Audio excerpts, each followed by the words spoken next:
Even though it has made its way into the Catholic version of the Bible, the book of Sirach is part of the Apocrypha. It makes for some interesting reading. The church will tell you it's part of their Bible because it provides some useful historical information. It is not to be regarded, however, as scripture.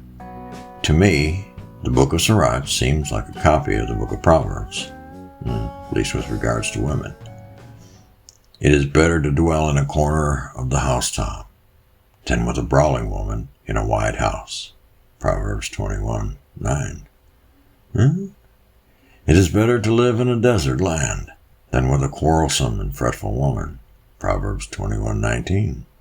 Again, Regardless, if Proverbs remains in all Christian Bibles, the book of Sirach was removed as part of the Protestant Reformation. We'll read you some of it to give you a little context with various verses from Sirach 25 and 26. It is not kind to women. It gives a strong impression that men should control women.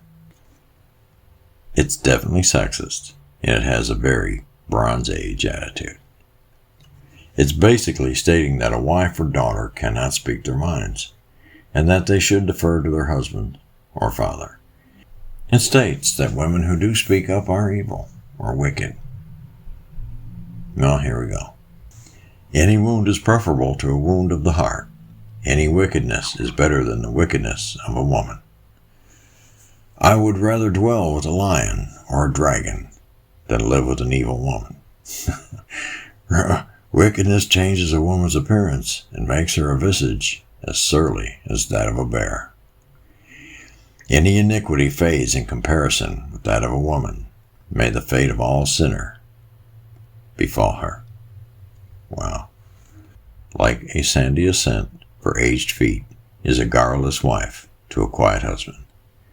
Garrulous means excessively talkative, especially on trivial matters. Dejected spirits, downcast face, and a broken heart, these are the results brought on by an evil wife. Feeble hands and weak knees afflict the husband whose wife does not bring him happiness. Sin began with a woman, and because of her, we must all die.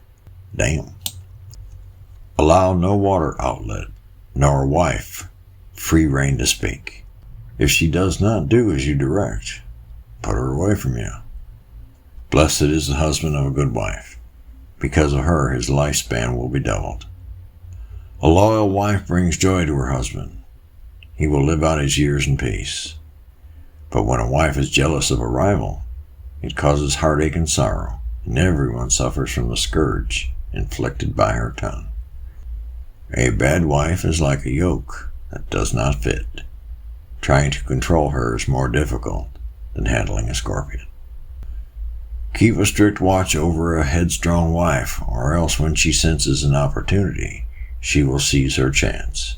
Be on the lookout for her imprudent glance, and do not be surprised if she disgraces you. Whoa, man, it's hard to be quiet on this one. As a thirsty traveler will open his mouth and drink from any water source that he comes across, she will settle down in front of every tent peg and open her quiver to any arrow. A gracious wife delights her husband, and her thoughtfulness puts flesh on his bones. A silent wife is a gift from the Lord.